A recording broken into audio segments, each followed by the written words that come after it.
Well, hi guys and gals, it's me, George, the Shade Tree Fix-It Man, and the Tablet Man! Yeehaw! I know that. We're back here working on our project of the three-wheeler. And we picked up this rototiller yesterday because we're thinking of using this 5 horsepower motor on the three-wheeler. And there's other parts and fixtures and so forth on here that we can use in our build. So the first thing we want to do is see if we can get it to run. And Andrew has been taking a quiz, and he's going to tell us what are the 4 things it takes for an engine to run. The 4 things to run an engine are compression, fuel, air, and sparks. What do you think of them exactly apples? Right. What do you think of them apples? That's exactly right. So, I think it has compression. I don't know. And you can see the return thing doesn't work real well, but it seems like it might have a little bit of compression. So we're going to next check and see if we get any sparks. So Andrew's going to watch right in there and see if that light lights up. Nope. Not yet. Not yet. Get this thing to release here. Might be stuck a little bit. Yeah, it is. It's stuck. Nah, it always likes to be stuck.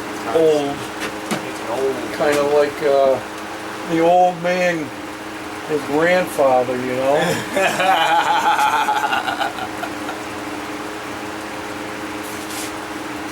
Yeah.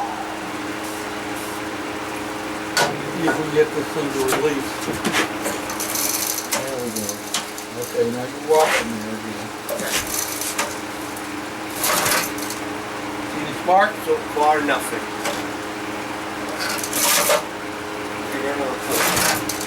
Nothing. Well, you know what that means? What does that mean? That means This is good. probably going to have to take the shroud off and fix the points on it. And while we got that off, we can fix the recoil for the starter. So hold on to your hats.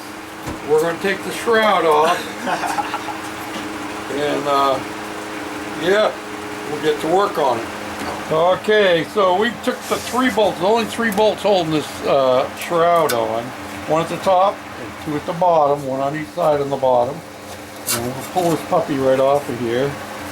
And you can see there were some animals living in there at one time. We need to do a little bit of lubrication on this, but you can take that and dump it into the and boy, I'll tell you what, there ain't a whole lot of compression in this motor. Not a whole lot at all. So we got 2 screws on here that we're going to take off, get that screen out of the way.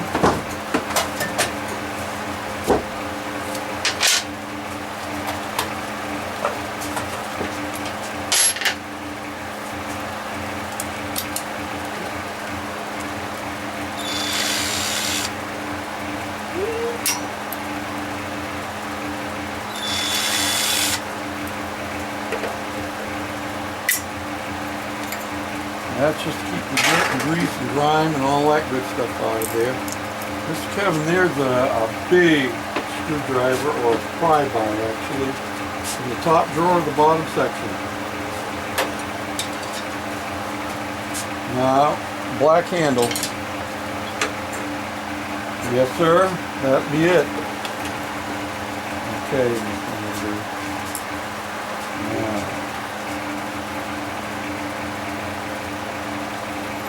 have this come back. Just hold that in place there. Okay. And in the bottom drawer of the top section, no, second drawer from the bottom of the top section, there's a big pair of red handle pliers. Big. Think big. Yeah. Big. Like that. Now, I'm trying to remember if this is, gotta hold on to that now. Yes, it is. It's left regular right-handed threads.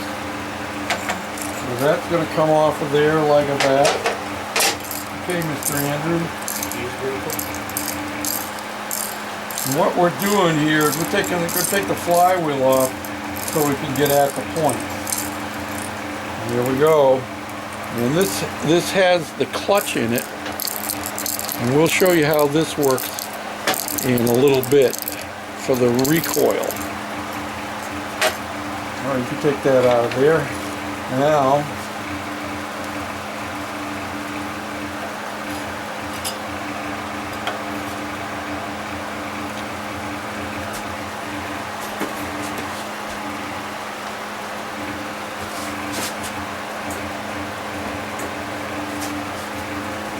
I'm going to pull this flywheel off by putting a little pressure back here and giving one whack on the flywheel, on the crankshaft end. Like that.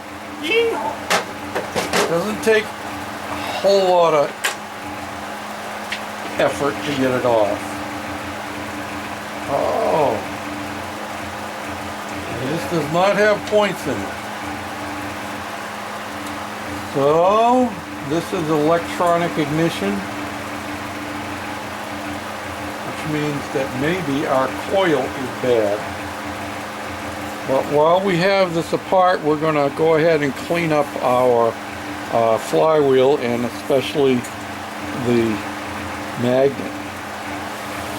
Now, because this is electronic ignition, it makes me a little bit concerned that this is not, we didn't get any spark out of it, because usually that's the problem, is that the points don't work.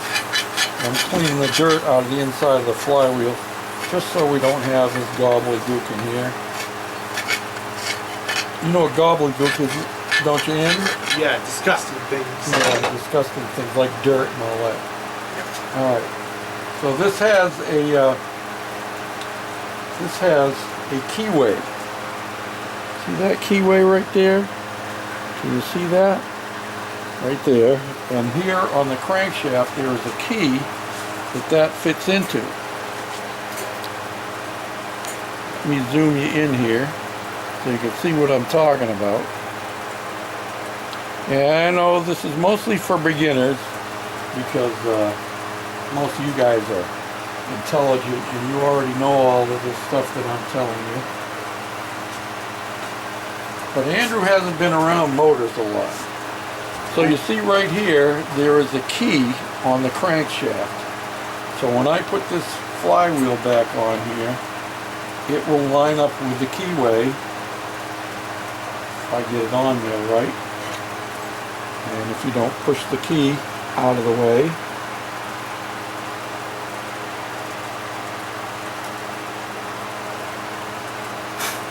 And if you don't have shaky hands like the Shade Tree Fix-It man does.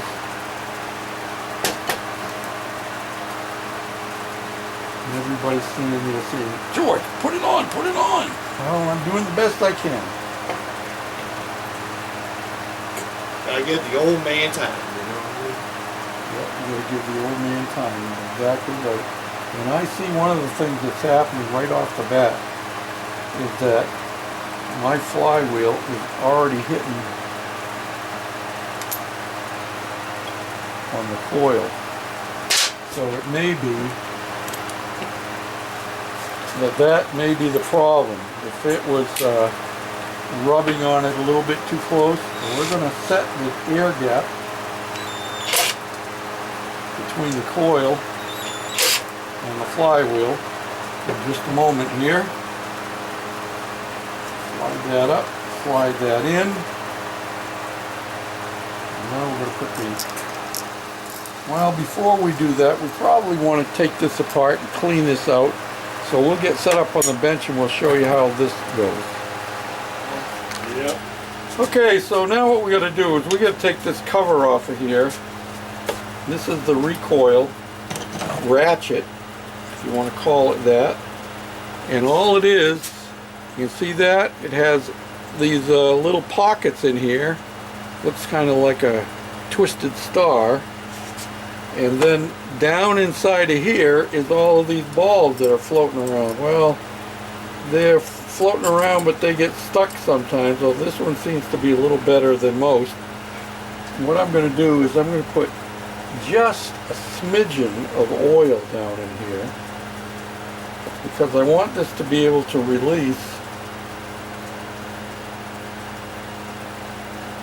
And if you get too much oil in there, then it gets gummed up, and it does just that, it gets stuck.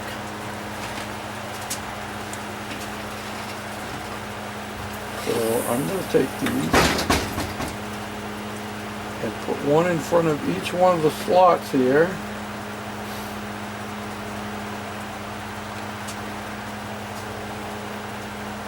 Like that. So that when I put this in and I rotate it back,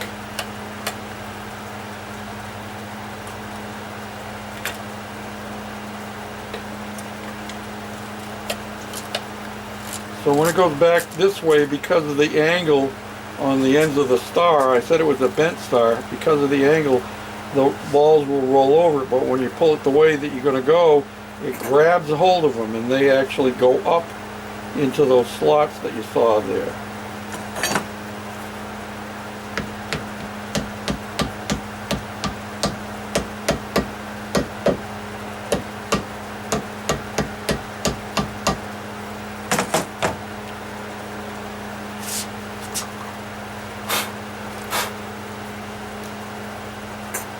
Might be good to clean some of the gobbledygook out of there.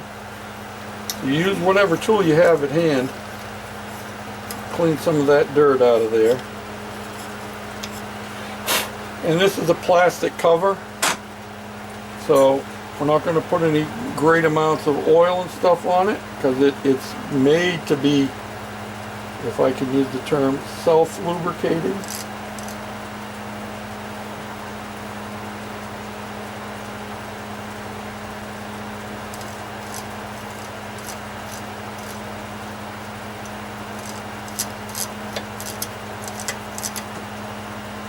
Okay, so now we're ready to put this back on the motor.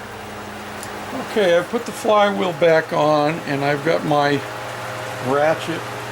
This is working here fine, and it grabs like it's supposed to, and it turns backwards easily. And all you do is tighten this up.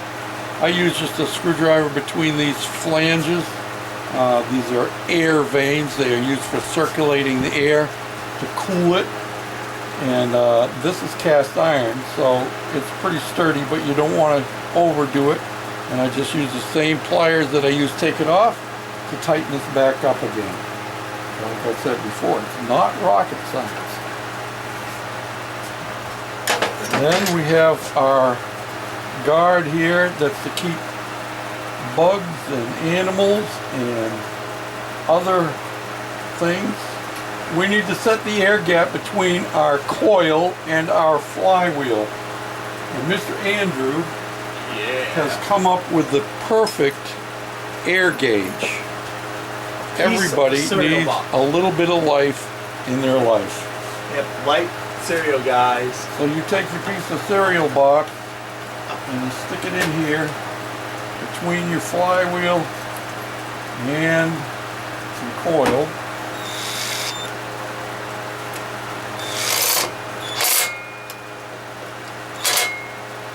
Okay, so there we go.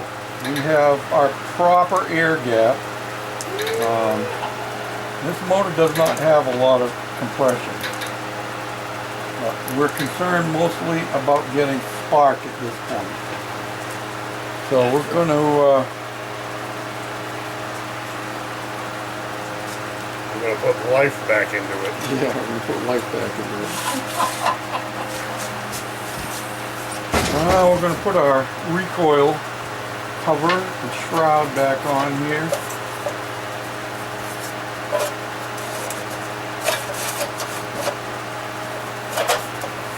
Just like that.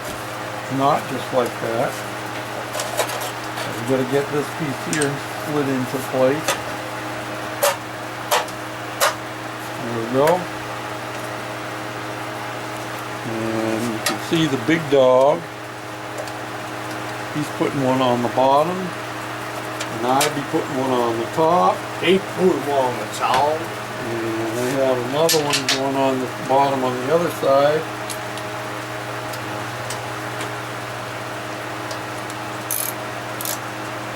Now I haven't even looked in the gas tank yet, but I was told by the guy that I bought this from, and we bought this purposely for this project. He said it was pretty rough inside, and I could see right here that not only is it pretty rough inside, but it's got holes on the outside.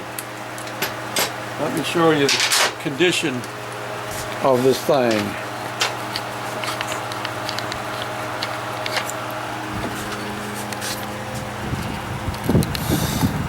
Can you see them holes right there? Yep, looks like somebody tried to solder them up already once. We're not even going to mess with that. We're not going to mess with this carburetor that's on here. We're going to be doing some modifications. Like, that shouldn't surprise you coming from our shop. So we're going to lower this down and we're going to try again, see if we got some spark, and then if we got some spark, we'll take the air cleaner off and we'll put a little jiggle juice in it and see if we can get it to kick over.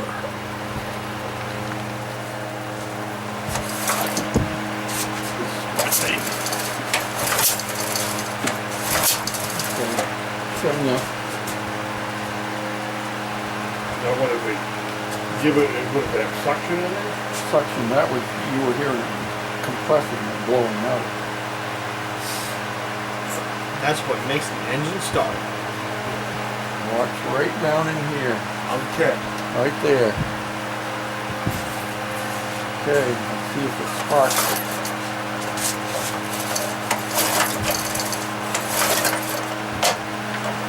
If I get the recoil to work. A little spark. Did you see a spark? Yep, a little Okay, one. that's all we need is a little one. Any spark will work. Enough So, Okay. we know that we have spark, which we didn't have before. And we're going to do this, and you hear the pop. This recoil is going to drive me crazy yet. Oh man. You hear the poof. So we got compression. And what are the other two things we need, Andrew? Air, fuel, spark. Air and fuel. So we're going to give it a little bit of shot of gasoline in there. And this is mixed gas.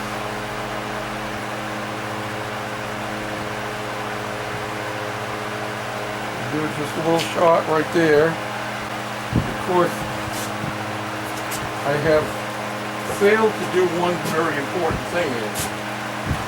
What is that important thing? I failed to check to see if there's any oil in the crankcase on this motor, because this is a 4-cycle engine. You have to open this right here. You have to look in there and see if there's any oil in there. There's oil, but Yep. it sure enough is dirty. So Dirty oil. once we have established that it will run, we will drain the oil out here and we'll put fresh oil into it. Now that we have a real cameraman on the job, Yeah. we'll put the spark plug in. We got gas. We got spark. Yeah. Got compression. And to have compression, you have to have air going in. And you have to So we know fluid. we have air. Fluid and spark. Well, gas is the fuel. Gasoline is the fuel. So let's see what happens. You come back here and hold the handles, Andrew. Oh look. Please. See what happens. Yeah. What did that sound like? Sounded like it was going to start, didn't it? Yeah. Yeah. So we're going to take it one more step further. We take the air filter off.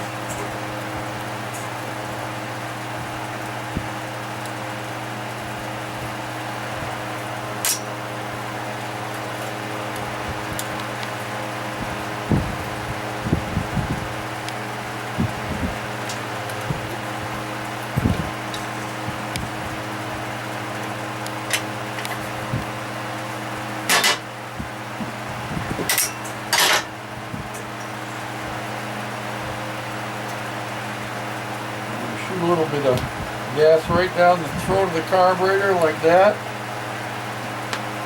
Yeah. Close the choke. Close the choke. Yo. Here we go. Come on, machine. Going slow.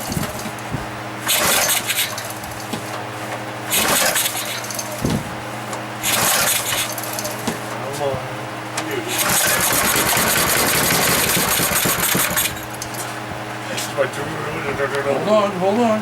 Okay. So now we know that it will run, and it sounded pretty decent when it was running. Yeah. So our next step is to pull this motor off of here. We're going to pull the carburetor off, pull the exhaust off, because we're not going to use any of those things. And we're going to figure out how we're going to mount them in the frame of our three-wheeler, which is right down here, Mr. Cameraman, on the other end of the lift, waiting for us to get started on it. So hold on to your hat. Hey guys and gals, it's me, George the Shade Tree Fix-It Man, and who's this guy here with a big smile on his face? Man! Man. Big dog. And a big dog. And we've been working on the trike today. This is going to be known as the Tennessee Sweet T. Yep, Tennessee Sweet T Trike. The Sweet T Trike.